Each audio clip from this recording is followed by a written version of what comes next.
Bonsoir et bienvenue au journal télévisé de l'Ouattania TV. Les titres.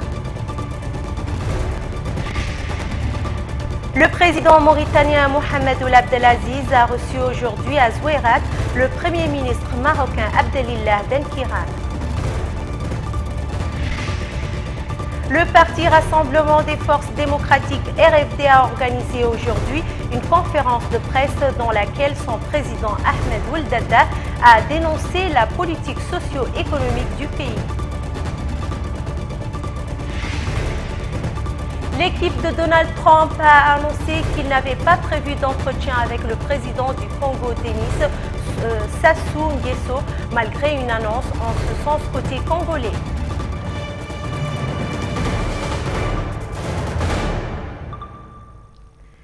Le Premier ministre marocain Abdelillah Benkiran est arrivé ce mercredi 28 décembre à Zouérat après un entretien avec le président mauritanien Ould Abdelaziz qui a interrompu ses vacances. Le Premier ministre marocain Abdelillah Benkiran s'est juste fendu d'une déclaration écrite qu'il a lue devant les journalistes pour réparer l'impair commis par le leader de l'Istiqlal.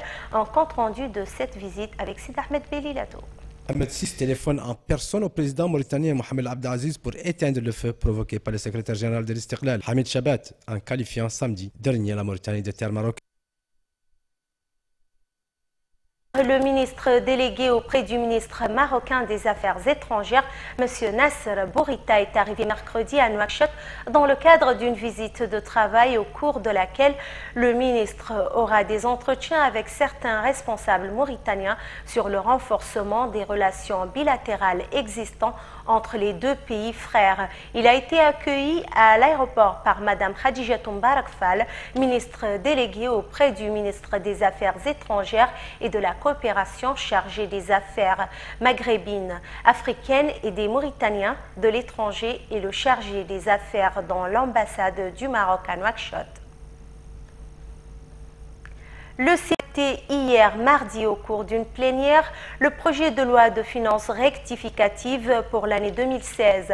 Le ministre de l'économie et des finances a énuméré au cours de sa présentation de loi devant les sénateurs certains objectifs du dit projet, dont la prise en compte des évaluations revisées des ressources de l'État du fait des écarts constatés entre les prévisions et les recettes effectivement encaissées et la détermination du nouvel équilibre budgétaire qui en résulte et de procéder aux modifications des décrets intervenus après la dernière loi des finances.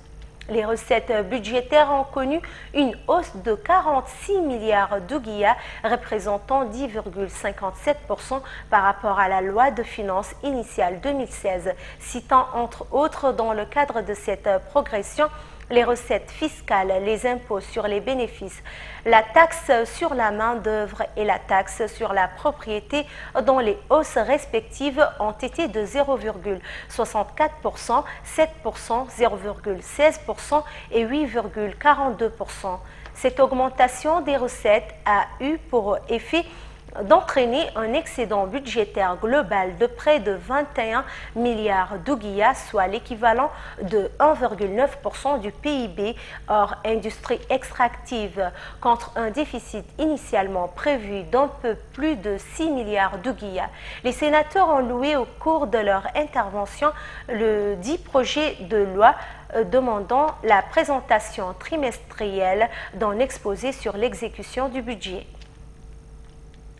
La direction de l'Organisation de la jeunesse progressiste de l'UFP a rendu public un communiqué de presse dans lequel elle dit se démarquer et condamne tout comportement islamophobe solidaire des actes anti-islamiques d'où qu'ils viennent, à l'intérieur ou à l'extérieur de notre pays. Et dans le communiqué de cette direction de l'Organisation de la jeunesse progressiste de l'UFP, peut-on lire l'affaire Ould Khaytir polarise de nouveau l'opinion nationale et internationale à travers notamment les réseaux sociaux où sont diffusés des articles, des vidéos et d'autres positions solidaires ou condamnant l'auteur de l'article blasphématoire à l'encontre du prophète Mohammed, paix et salut sur lui.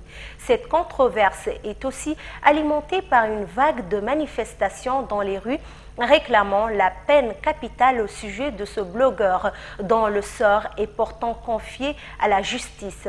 Face au retour de ce dossier sur la scène médiatique, en particulier en milieu jeune, dans un contexte mondialisé, nous réitérons les positions de principe de notre parti, énoncées dans sa déclaration du 6 premier mois 2014, lançant un appel à tous les jeunes issus de toutes nos composantes nationales à défendre nos valeurs islamiques, fondement de la cohésion de notre peuple dans une Mauritanie indépendante, stable et démocratique. Le Parti Rassemblement des Forces Démocratiques, RFD, a organisé hier une conférence de presse dans laquelle son président Ahmed Ould Daddah a dénoncé la politique socio-économique du pays qu'il a jugée comme une menace pour la société mauritanienne. Un résumé de Sid Ahmed Belilatou. Le Parti Rassemblement des Forces Démocratiques, RFD, a organisé hier mardi une conférence de presse dans laquelle son président Ahmed Ould Daddah a dénoncé la politique socio-économique du pays, indiquant que les conditions dans lesquelles elles sont gérées ne sont pas adéquates et représentent une menace pour la société mauritanienne, abordant la situation économique qu'il a qualifiée de catastrophe. Ould Daddah a lancé un appel à l'endroit de la communauté internationale pour venir en aide aux populations mauritaniennes. Notre pays aujourd'hui est à la veille d'une année catastrophique sur le plan du cheptel, sur le plan de l'agriculture et finalement aussi sur le plan minier. Nous avons eu 2 années fastes, mais nous les avons gaspillées. Le président du RFD, Ahmed Daddah, a aussi indiqué au cours de cette conférence de presse que les autorités mauritaniennes sont appelées à se justifier concernant la proposition de corruption proposée par l'homme d'affaires français, précisant que le président de la République devait accepter cette corruption et la verser au trésor public et demander l'emprisonnement du corrupteur français. La situation économique aussi dans laquelle on vit, qui est malheureusement marquée par la corruption. Et on a appris à travers une rencontre entre Mohamed Abdelaziz et certains sénateurs que Bolloré, un homme d'affaires,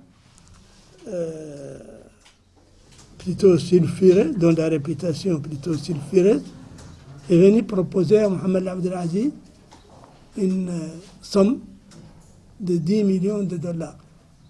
J'ai dit qu'en tout cas, d'euros, oui, vous avez raison. J'ai dit que moi, en tout cas, si j'étais à sa place et qu'il m'avait proposé ça, j'aurais mis d'abord le montant au trésor. C'est parce que c'est une tentative de corruption qui appartient au trésor. Et je l'aurais lui remis à la justice. Parce qu'une tentative de corruption d'un agent de la fonction publique dans l'exercice de ses fonctions. Dans le cadre de la coopération maroco-mauritanienne, Ahmed Ould Daddah a invité Mauritaniens et Marocains à gérer les dernières frictions intervenues entre les deux pays suite aux propos du secrétaire général du Parti Istiqlal, Hamid Chabat. Il a rappelé à l'occasion le rôle de trait d'union de notre pays entre l'Afrique du Nord et l'Afrique subsaharienne, indiquant que les bons rapports qu'il entretient avec ses voisins, reconnaissant au passage la prospérité des frontières et donc les risques de voir les conflits des uns et des autres se déporter chez leurs voisins. Pour le président Ahmed Daddah, la souveraineté est une ligne rouge que personne ne peut franchir. Et comme les plus hautes autorités marocaines ont désapprouvé les propos des responsables de l'Istiqlal, il est temps de se tourner vers le futur, à regarder de l'avant, car il faut préserver les bons rapports entre les voisins. Signalons que le RFD a tenu cette conférence de presse après les déclarations du secrétaire général du parti marocain Istiqlal, des propos que le RFD avait vivement condamnés à l'image d'autres partis d'opposition, mais aussi de la majorité.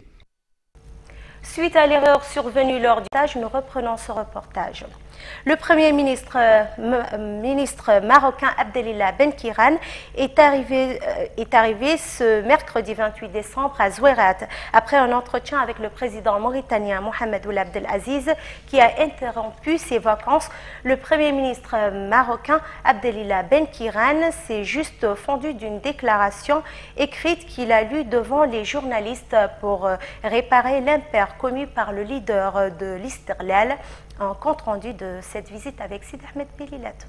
Mohamed VI téléphone en personne au président mauritanien Mohamed Abdelaziz pour éteindre le feu provoqué par le secrétaire général de l'Istiqlal, Hamid Chabat, en qualifiant samedi dernier la Mauritanie de terre marocaine. En effet, les deux chefs d'État s'étaient parlé au téléphone afin de dissiper tout malentendu sur l'intégrité territoriale de la Mauritanie et montrer leur détermination à préserver cette relation contre toute tentative d'y porter atteinte, quelle que soit son origine et ses motivations. Suite à la bourde commise par le secrétaire général de l'Istiqlal, Mohamed VI a d'autre part dépêché son chef de gouvernement Abdelilah Benkiran et son ministre délégué aux affaires étrangères Nasser Bourita en Mauritanie afin de rassurer les Mauritaniens des bons sentiments du Maroc. En plein préparatif pour réintégrer l'Union africaine, Rabat ne veut pas ouvrir de nouveaux fronts de contestation avec ses voisins, ni attiser les opinions négatives qui circulent sur son intégrité territoriale. Le président mauritanien a reçu aujourd'hui le chef du gouvernement marocain dans la ville minière, capitale de la wilaya de Tirzimour, Zouerat, située au nord de la Mauritanie, non loin des frontières avec le Sahara occidental, où il passe ses vacances de fin d'année. Après sa rencontre avec le président mauritanien, Abdelilah Benkiran a quitté Zouerat après un point de presse et non une conférence de presse citée la veille de son arrivée, qui s'est limitée à la lecture d'un communiqué dans lequel le premier ministre marocain, que Sa Majesté le roi l'a chargé après son entretien téléphonique avec le président de la République, dans lequel il a exprimé ses sentiments de fraternité et son souci de consolider les relations et de renforcer la concertation avec le président de la République mauritanienne dans tous les domaines, ajoutant que Sa Majesté le roi accorde une importance particulière au développement de ses relations et la Mauritanie, comme cela va sans dire, est un pays frère et cher qui dispose d'une place de choix au Maroc avec lequel il partage les liens de religion, de la fraternité, de la langue, de l'histoire et du destin commun. Et ces relations sont fondées sur le respect réciproque et la volonté sincère de coopération fructueuse et de bon voisinage constructif. Benkiran de poursuivre que les dernières déclarations du secrétaire général du parti l'Istiqlal ne sont pas responsables et ne sont pas conformes aux constantes de la diplomatie marocaine. Et ces déclarations n'expriment que le point de vue personnel de leur auteur et en aucun cas l'opinion de Sa Majesté le roi, ni celle du gouvernement et du peuple marocain. L'avenir, dit-il, est prometteur, Inch'Allah, entre les deux pays, et nous l'avons dit entre nous, à quelque chose malheur et bon, conclut le chef du gouvernement marocain. Abdelilah Benkiran est arrivé mercredi matin à Zouerat, porteur d'un message du souverain marocain, Sa Majesté le roi Mohamed VI, à son frère et ami, le président mauritanien Mohamed Abdelaziz. Le chef du gouvernement marocain a été accueilli à son arrivée à l'aéroport de Zouerat par le ministre des Affaires étrangères et de la coopération, Isselmou Ahmedi Zidbi. L'érudit mauritanien Cheikh Mohamed Hassan Ould Daddaou juge l'exécution de l'auteur du blasphème contre le prophète, paix et salut sur lui, de fait impératif, quelles que soient les conditions. Même le repentir ne peut le prémunir contre cette peine capitale qualifiée par l'érudit de mesure nécessaire. Le verdict ne suffit pas, puisqu'ils sont plusieurs à écoper des peines sans que ces dernières soient exécutées, a dit Ould Daddaou, insistant sur l'exécution de l'auteur d'apostasie, Mohamed Cheikh Ouelm Khaytir. Le wali de Dakhlet Nouadhibou a supervisé ce matin à Nouadhibou l'ouverture des journées de sensibilisation sur le mécanisme de candidature à l'Assemblée générale du Haut Conseil de la jeunesse. Il a souligné à cette occasion l'importance de la participation de la jeunesse au développement du pays, appelant les jeunes de la wilaya à s'impliquer fortement dans le Haut Conseil de la jeunesse. La journée a été marquée par des exposés présentés par les membres du Haut Conseil de la jeunesse sur le mécanisme d'adhésion au HCJ et aux moyens suivis pour assurer la transparence des opérations au niveau de toutes les wilayas du pays. L'actualité internationale en bref et en images avec Sid Ahmed Belilatou.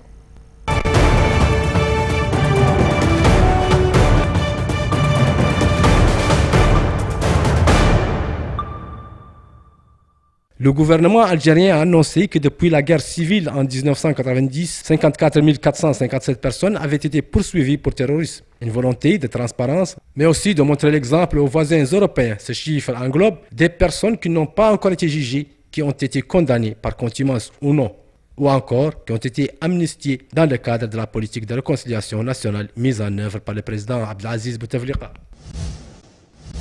L'équipe de Donald Trump a annoncé hier qu'il n'avait pas prévu d'entretien avec le président du Congo, Denis Sassou Nguesso, malgré une annonce en ce sens côté congolais. Histoire d'un raté qui a provoqué un certain émoi à Brazzaville. Le communiqué américain est doublement gênant pour Brazzaville, Il affirme que non seulement une rencontre officielle entre les deux hommes n'est pas à l'ordre du jour, mais qu'elle n'a jamais été prévue. Lors d'un discours en forme de bilan sur le conflit israélo-palestinien, ce mercredi, le secrétaire d'État américain John Kerry a déclaré que l'expansion des colonies détruit tout espoir de paix et a insisté sur une solution à deux États. Sans doute son dernier grand discours en tant que secrétaire d'État de l'administration Obama. Aujourd'hui, John Kerry a présenté sa vision complète du processus de paix israélo-palestinien, toujours dans l'impasse. Il a condamné la colonisation israélienne et a admis qu'une solution de conflit israélo-palestinien impliquant la cohabitation des deux États semblait éloignée. Dernière brève, le président turc Erdogan a accusé hier l'Occident de ne pas tenir ses promesses en Syrie. Selon lui, les forces de la coalition soutiennent désormais plusieurs groupes terroristes, notamment kurdes ainsi que Daesh. L'Occident soutient l'organisation État islamique, c'est l'accusation qu'a portée le président turc Recep Tayyip Erdogan à l'encontre des Occidentaux, estimant qu'ils ne tenaient pas leurs promesses en Syrie.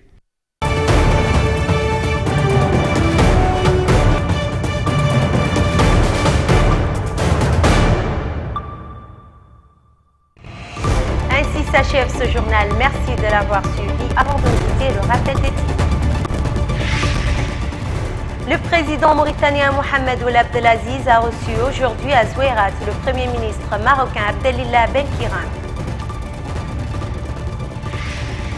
Le Parti Rassemblement des Forces Démocratiques RFD a organisé aujourd'hui une conférence de presse dans laquelle son président Ahmed Ould Daddah a dénoncé la politique socio-économique du pays.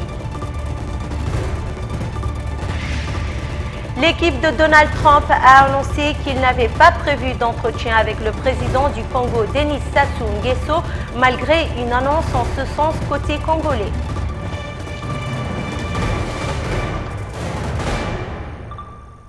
Merci de votre aimable attention. Restez avec la suite des programmes d'El Watania. Au revoir.